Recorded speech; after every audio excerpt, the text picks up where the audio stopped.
Your view of God will determine your view of life, or your view of life will determine your view of God. If God is your reference point, then you will be able to make sense of that which has no sense. If your circumstances are your reference point,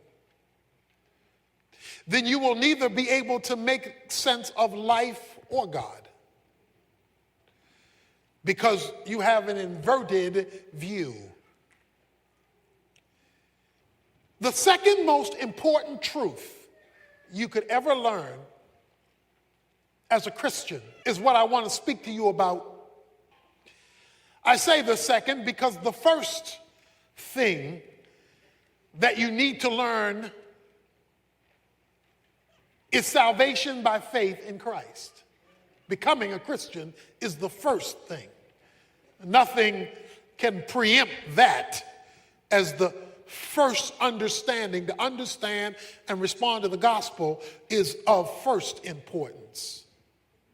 Paul says that in 1 Corinthians 15, of first importance, I declare to you the death and resurrection of Jesus Christ. But second to that is your understanding of the sovereignty of God.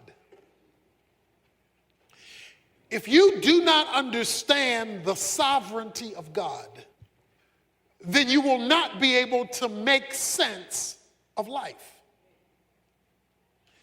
Most of us have lived long enough to know that life throws curveballs. Life is full of the unexpected. Life is full of pain and problems. Life is bittersweet, sometimes bitter, sometimes sweet, sometimes both. Your view of, and therefore response to, the sovereignty of God will determine your ability to cope with the confusion of life. Let's make sure we're on the same page. Let me define for you what I mean by the sovereignty of God. I'm simply saying that God is the absolute ruler and controller over all of his creation. Sovereignty simply means to rule over, to reign over, to be in control over. To say that God is sovereign, which speaks of his kingship, his kingly role, is to say that there is nothing that happens over which he is not in control. That control is either manifested either by direct causation, he makes it happen, or by consciously allowing it to happen. He either controls it, he says, that's what I want to happen, so it happens, or he says, that's not what I want to happen, but I'm going to let it happen because I'm going to use it for what I want to happen. You cannot have a sovereign God and have luck.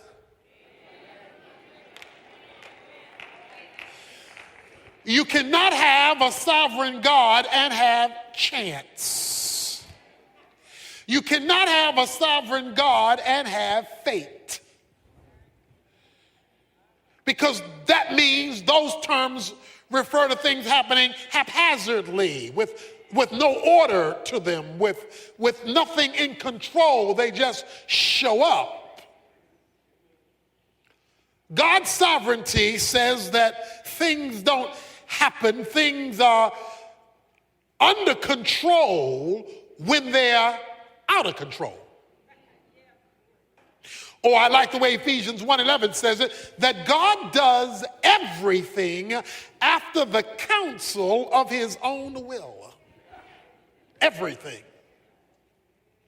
He is creator, controller, and sustainer of all things. So we've got to establish this as the governing principle of life. The governing principle of life has to be the sovereignty of God. Therefore, you can never first appeal to your circumstances. If God is sovereign and you're not sovereign, that means your circumstances are not sovereign. God is. So the reference point for life must not be life, it must be the sovereignty of God.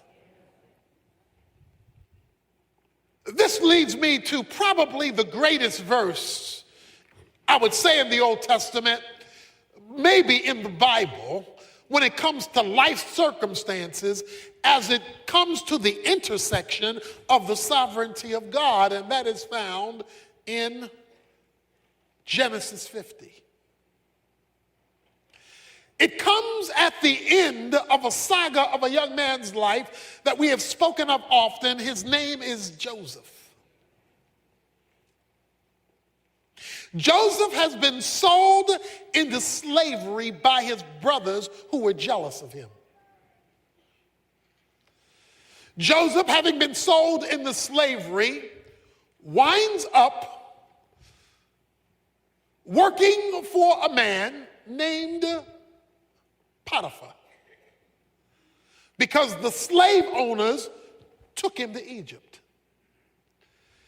They sold him as a slave to Potiphar, where Joseph climbed the ladder of success and became Potiphar's administrative assistant, managing all of his household affairs. While managing his household affairs, Potiphar's wife sought to seduce him, and he refused. In her anger over his refusal, she cries rape, making Potiphar, of course, furious that this man who he had entrusted over all of his affairs would seek to rape his wife, which was not true. And Potiphar gets Joseph thrown in jail. So he's sold into slavery for no just cause. Now he's in jail for no just cause. While in jail, there are two men who are in jail with him. One man is sentenced to death. One man is set free. Joseph says to the man who's set free, "Remember me to Pharaoh." Remind him I'm still here. The man who he talks to forgets. He's free. He's not remembering nobody else. And now he is now forgotten. This is 12 to 13 years of events I just described for you. Every time it looked like he was going up, zoom, he went down. You talk about it's not fair. Joseph could say, this is not fair. Pharaoh has a dream he can't interpret, that he doesn't understand. And I'm covering a number of chapters in the book of Genesis, a story that is riveting. He comes to a place where he has this dream he can't interpret, and then the man in jail remembers. There was this dude in prison who was good at this stuff. He could interpret dreams. And since nobody can tell you what this dream meant, maybe you ought to call on him. I think his name was Joseph. Joseph is summoned up to Pharaoh. Pharaoh tells him the dream. And Joseph says, this is the interpretation. There will be 7 years plenty. There will be 7 years famine. In order to get ready for the 7 years famine, you're going to have to store from the 7 years plenty. Pharaoh was so awed by Joseph's ability to interpret dreams. He took him from the outhouse to the White House. Joseph, in one day, becomes the second in command in Egypt. Over 12 years of pain is overturned in one night. I mean, he couldn't have climbed that ladder as a Jew in 12 years if he had applied for the job and worked at it. But through a supernatural lucky opportunity, he is placed second in command in a foreign land that are not his people. Through a series of events that is literally Hollywood. It's a Hollywood kind of story. His father and 11 brothers are caught in this famine. And the only place you can get food is Egypt. Egypt, because of the interpretation of the dream, has all this extra storage. So the only place you can get food is you got to go to Egypt. So the brothers make their way up to Egypt. I'm going somewhere with this, stay with me. They make their way up to Egypt to request food. Joseph recognizes these are the boys that sold me into slavery. These are my brothers. But they did not recognize him. Of course, years have passed. Last time they saw him, he looked like one of them. Well, he living large now. Things have changed. They don't know who he is. He knows who they are. Joseph does a number of things in the story to force them not only to come for food, but to come back. One thing he did was say, well, you leave your younger brother with me. By the way, how's your father doing? So he getting all the info, all the intel. The brothers come back. They are gathered in the room with him. Joseph must say, hold on for a minute. And he turns aside and goes outside and weeps. He's bawling like a baby. In fact, 5 times in the story of the saga with Joseph and his brothers, it says, and he wept bitterly. A lot of reasons for the tears. One, seeing his brothers again. One, remembering what they did. I mean, it was a whole series of events. In chapter 45, you have to turn there yet. I'm going to show you something there in a moment. In chapter 45, when the brothers are standing before him, Joseph clears the room. Of all the Egyptians, he says, all you folks leave, and you folks leave me here alone with these men. Because the one they sold into slavery is now in charge. You know, what goes around comes around. It ain't over till it's over. In chapter 50, the brothers saw that their father was dead. Jacob is now dead, the father. And they are terrified. What if Joseph should bear a grudge against us and pay us back in full for all the wrong we did to him? What if? As long as daddy was alive, out of respect for daddy, he withheld his hand. But now daddy ain't here to hold him back. What if he now is going to get even? So they concoct a story. They make up a story in verse 16 that your father charged before he died. Daddy told us to tell you. Please forgive, I beg you, the transgression of your brothers and their sin, for they did you wrong. Please forgive their transgression of the servant of God, of your father. And again, Joseph wept. before them. It wasn't fair. It wasn't right. His life got messed up because they messed him up. Has there been anybody in your life who's messed you up?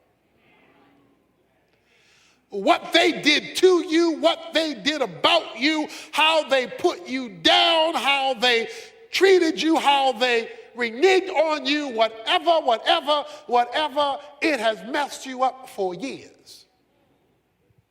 Because he went through 12 years of torture for something he had never done wrong. His brothers came to him and fell down and said, "Behold your servant." And then Joseph says the words that are at the heart of my point this morning. Do not be afraid, verse 19. For am I in God's place? You meant evil against me, yet you did me wrong. But God meant it for good, in order to bring about this present result, to preserve many people alive. It doesn't get stated any clearer than that. Am I in God's place? He says, I am looking at this through a different set of eyes than you are.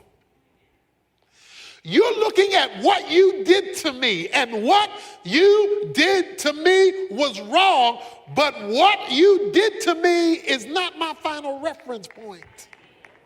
What you did isn't the bottom line. What you did isn't the final point. What you did didn't make it over. He says, you meant it for good. You did me wrong, but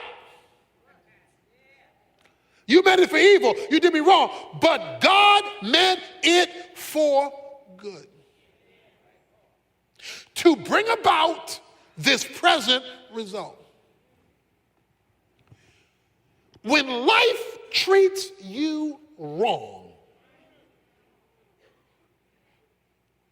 and you focus only on the wrong, then you're missing the point. When life treats you wrong, God is still in control. When it's not fair, it doesn't mean it's not God. When God allows people and things to do things to those who are committed to him, you can be assured that he's allowing bad things for a good reason. Let me say it another way. Anything that happens in your life, because God is sovereign, must pass through his fingers first. God has the power to stop it, reverse it, correct it, kill it. If he didn't, he wants to use it. You meant one thing when you sold me into slavery, but God meant something else when you sold me into slavery. You were thinking, I'm mad, I'm irritated, we're jealous of you, we don't like you, we don't want you here anymore. That's all you were thinking. But when God lets you get through with that, he was up to something else.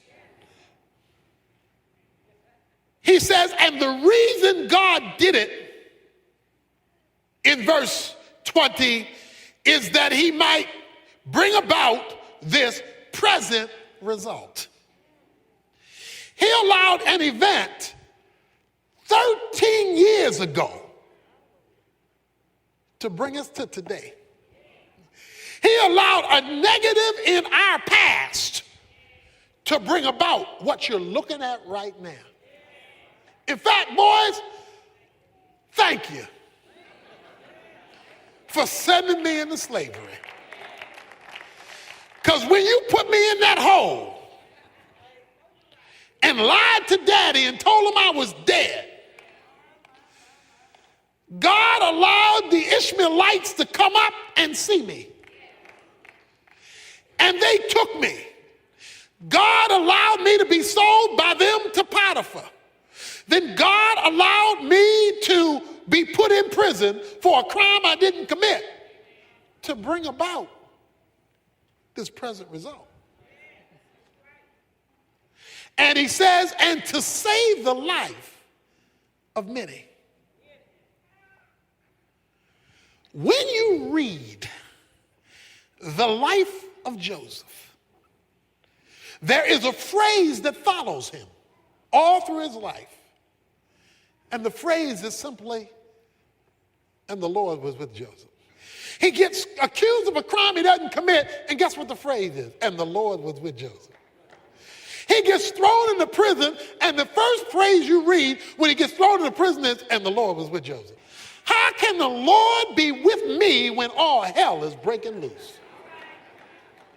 How can the Lord be with me when I'm getting buked and scorned and talked about show as you born?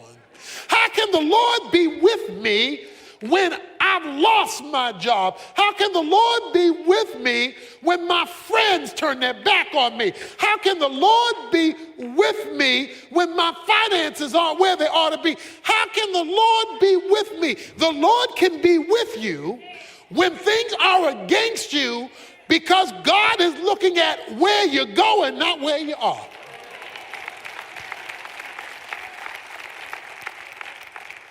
You see, our problem is all we see is what we see. And if what we see we don't like, then our first question is to indict God, where are you? Unless you understand God is sovereign and that he controls all things either by determining them or by allowing them for a greater purpose, you're going to be stuck where you are. You're going to be bitter and you're going to be angry. God is so big. Let me tell you how big God is. The Bible says that God holds the world in the span of his hand. Now, the span of your hand is simply to open your hand and to measure the distance from your thumb to your pinky. That is the span of your hand. He wants you to know how big God is. He says God is so big that the whole world fits between his thumb and pinky of one hand. Now, if the whole world fits between the thumb and pinky of God, he don't need his arm, he don't need to grab it, he don't need his feet to hold it up, he don't need no other. All he needs is one hand, and the whole world fits there. See, what we have to understand is God is bigger than the sum total of his creation. He is not part of the creation. He is bigger than the creation. However, he is involved in the detail. This same God who controls everything from the palm of one hand is the same God who doesn't miss a sparrow when it falls to the ground. So he is big enough to run everything and yet detailed enough to miss nothing. He did not miss what happened to you. But because Joseph had a view of God that transcended his circumstances, he could interpret his circumstances in the light of who God was. And God is so big that his plan can incorporate bad. He is so big, God can't do bad. God doesn't promote bad, but God can use bad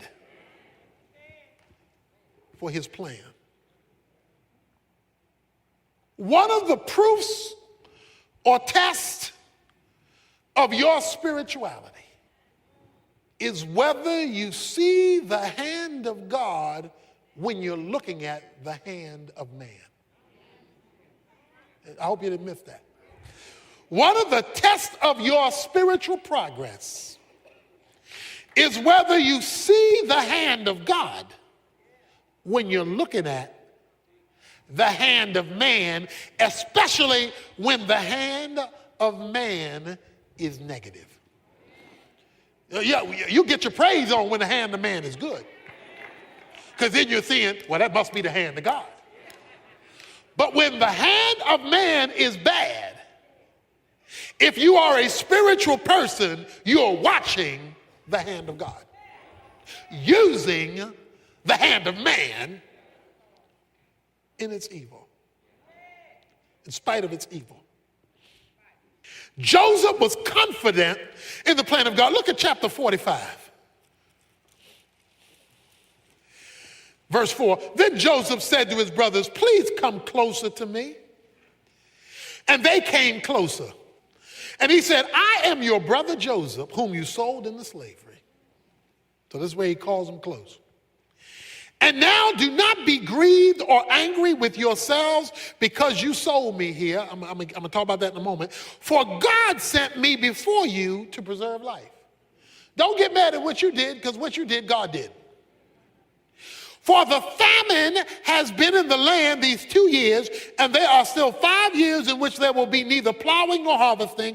And God sent me before you to preserve you for a remnant in the earth, to keep you alive by a great deliverance. Therefore, it was not you who sent me here, but God. And he made me a father to Pharaoh and lord of all of his household, to rule over the land of Egypt. You didn't send me here. Now let me show you another scripture. Psalm 105, verse 16. And God called for a famine upon the land. And he broke the whole staff of bread, and he sent a man before them, Joseph. Now this is the psalmist writing many years later after all these events have happened. And he sent a man before them, Joseph, who was sold as a slave. They afflicted his feet with fetters, put him in prison. He himself was laid in iron for a crime he didn't commit, remember? Until the time that his word came to pass, the word of the Lord tested him. The king sent and released him, the ruler of peoples, and set him free. He made him lord of his house, Pharaoh did, and ruler over his possessions, to imprison his princesses at will, that he might teach the elders wisdom. And here's what I want to point out. Israel also came to Egypt. Israel is Jacob. Jacob's name was turned to Israel. All right, let's put this in perspective now. Remember now. If you are on the same page with God and bad things happen to you, you must look at the bad things as the hand of God and not merely the hand of man. That's my point. God knows what he's doing. In allowing that to come to you, he knew it was coming. He decided not to stop it, so he must plan to do something with it. You say, but why is he allowing the negative? He tells you in Psalm 105, he says, to test him. Joseph, you talking about all that, I trust in the Lord? You say you believe in me, you have confidence in me. Let's see. Do you trust me when man's hand is against you? When you are committed to God and man's hand is against you, it's a test. It's a test. God wants to see whether you trust him, not hear it. Do you trust him when it's going backwards? when it is going in reverse? Are you blessing his name now? Are you worshiping him now? Are you giving him glory now? Are you coming to church now? Are you serving him now? Are you giving now? Are you responding like he's good even when it's bad? God allowed the negative to test you. God was up to something much bigger. In fact, the reason it took so long was because it was so big. Let me give you good news about a long test.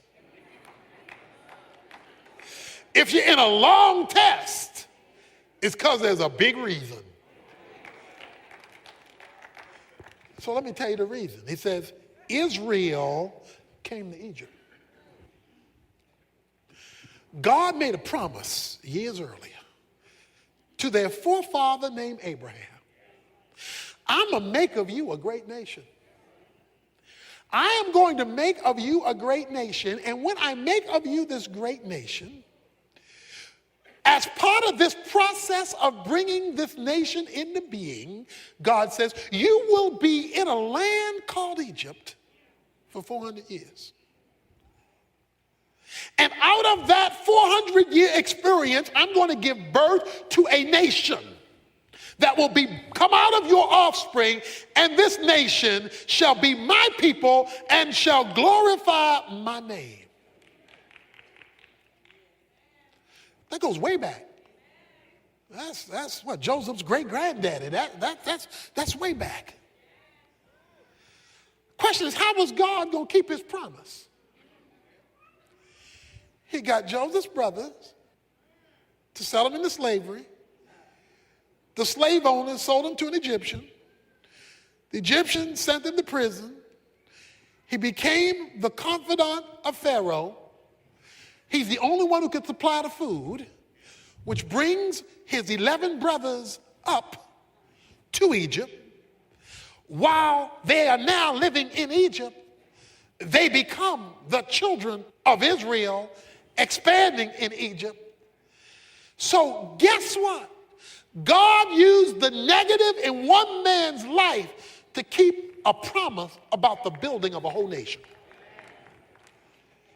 Joseph went through deep waters because God was doing a whopping thing. When your waters are deep and they're lasting long, get your praise on. Because he's preserving something, he's building something, he's doing something. The problem is only spiritual people see this. The carnal are complaining. The carnal are cussing and fussing and rebelling. The carnal are spending all day asking why rather than spending time giving thanks in everything.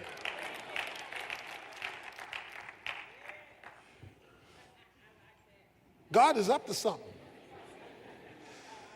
If his delay is one negative on top of another,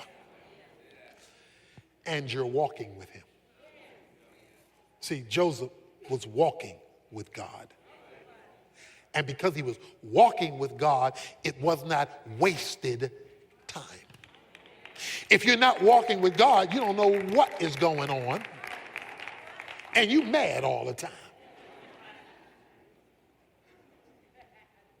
Verse 21 of chapter 50, so therefore do not be afraid. I will provide for you and your little ones, my nieces and nephews. So he comforted them and spoke kindly to them. I need to read that again. Some of you already know where I'm going. So therefore, do not be afraid. I will provide for you and for your little ones. So he comforted them and spoke kindly to them. When you have God's point of view, you can relate to people who hurt you differently. See, if all you see are the people who hurt you. You did this to me, and I'm going to get you. All that's telling me is you didn't see the hand of God. You thought that was all about what they did. But because Joseph never lost sight of the hand of God, when they repented, yes, they repented. They said, we were wrong. We're sorry, and we are scared. Because Joseph now has the power of life and death. He says, don't be afraid. I not only forgive you, I'm going to take care of you. I'm going to comfort you. I'm going to help you. The recognition of God's sovereignty gave the freedom of forgiveness. Many of us are living life on a leash that we can't shake, and Satan is holding the other end of the leash because we can't let it go because all we see is what they did. Because we do not have the eyes of God, we do not see what God was doing in allowing it, even though we were not at fault. Many of us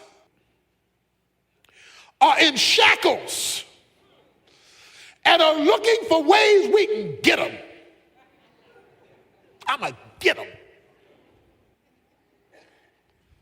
Let me show you 1 Peter 3:9. Apostle Peter says these words, not returning evil for evil or insult for insult, but giving a blessing instead. For you were called for this very purpose, that you might inherit a blessing. Now, they're not going to tell you what I just told you in the street. They're not going to tell you that. But we're talking about a spiritual perspective. He says, rather than paying them back, have the mindset of giving a blessing so you, watch this, inherit a blessing. Why? Because you are looking at what God is doing. He released them from their debt because he was looking at God's sovereignty. If Joseph would have held on to the grudge, he would never have passed the test. And if he didn't pass the test, he would never have inherited a blessing. He inherited a blessing because he passed the test. Many of us are being tested by the hand of a sovereign God, but he cannot elevate us because we refuse to take it or pass it.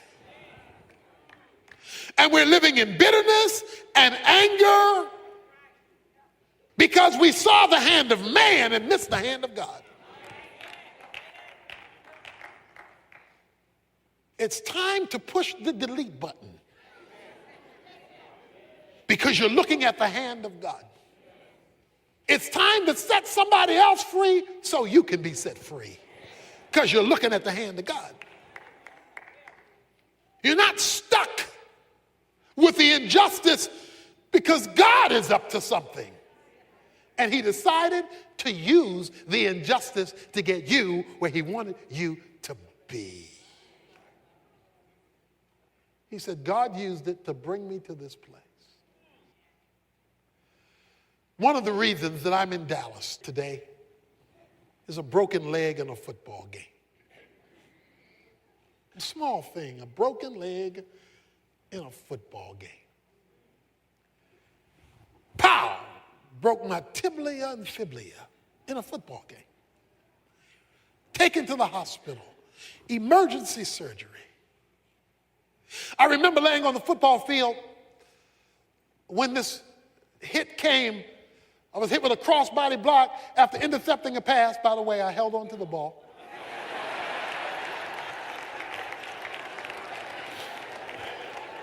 Just want to get that straight. I'm not a punk. I held on to the ball.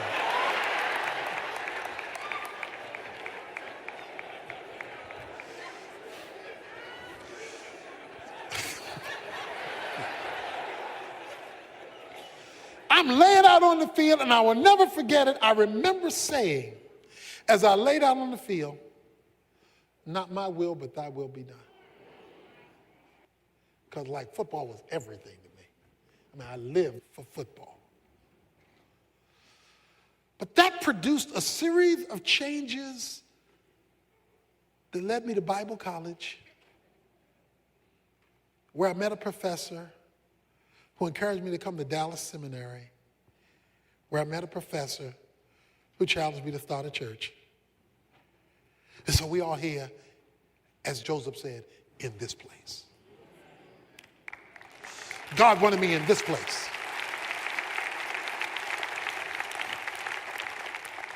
And it was inspired because something got broken. If God is allowing something in your life to break, rather than simply going off on the one who hits you, ask, Lord, what is your will? What is your plan? What place are you taking me? When astronauts are learning to fly, they are put in a flight simulator where pilots are confronted with every kind of conceivable flight emergency. It is there in the simulator that they hone their responses and skills until they can successfully face them. They are given difficulties so that they can have the proper reaction when the real thing comes. The simulator really isn't the real thing. It just feels like it. They are preparing them in the test for when they get high, for when they're elevated, when they take off. God is allowing you in the simulator and shaking up your world to hone in your faith so that when he comes in and allows you to take flight, you know what to do up there because you learned what to do down there.